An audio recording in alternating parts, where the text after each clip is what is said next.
History Spotlight, brought to you by HEC Media and the Missouri Historical Society.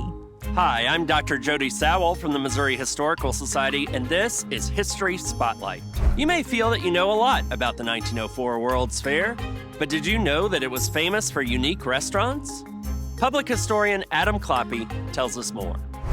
The World's Fair is one of these signature events in St. Louis's history. In 1904, over 19 million people visited to attend the World's Fair, where over 60 nations came and displayed, goods and technological innovations. There were temporary buildings built for this fair, these iconic structures. And it's so easy to find pictures of those buildings that sometimes other attractions at the World's Fair get a little bit lost. And I think one of the most fascinating things about the World's Fair is the food and the restaurants that introduce new kinds of food to St. Louis or serve food in interesting places.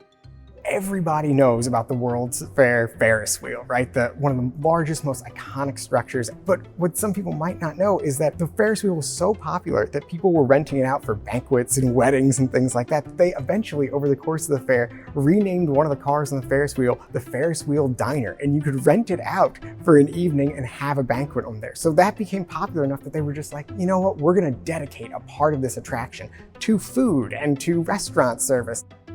One of my favorite restaurants at the fair is the Louisiana and Texas Rice Kitchen. It was this little food stand near one of the main gates to the fair. It ended up being one of the most popular restaurants at the fair. It was put on by a rice growers association that was based in the United States, and they were really trying to use this stand to popularize rice in America. Every dish the restaurant served came with a side of rice. All of their bread was made from rice. All of their desserts were made from rice. Their menus had testimonials on them about how good rice was for you. It also had rice-based recipes in the menu. So they really used this to popularize rice, and it kind of worked. A lot of people ate at that restaurant and came away thinking about rice as a dish that maybe they hadn't before. There's also all sorts of other restaurants at the fair. There were fine dining options, like at the Luchau Faust restaurant in the Tyrolean Alps. This was an attraction where there were man-made mountains in the background that recreated a scene in the Alps. And there was this huge restaurant in there that seated hundreds and hundreds of people. Guests were entertained by a 100-piece band. You could eat a 3 or 4 course meal. You could have beer and wine in this place. It was really this popular spot.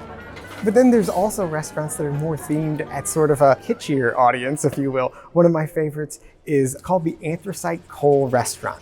And it was in a mining exhibit at the fair. And you actually had to take an elevator down below the ground to get into this restaurant. And once you were in there, all the tables, all the walls, everything was made out of anthracite coal.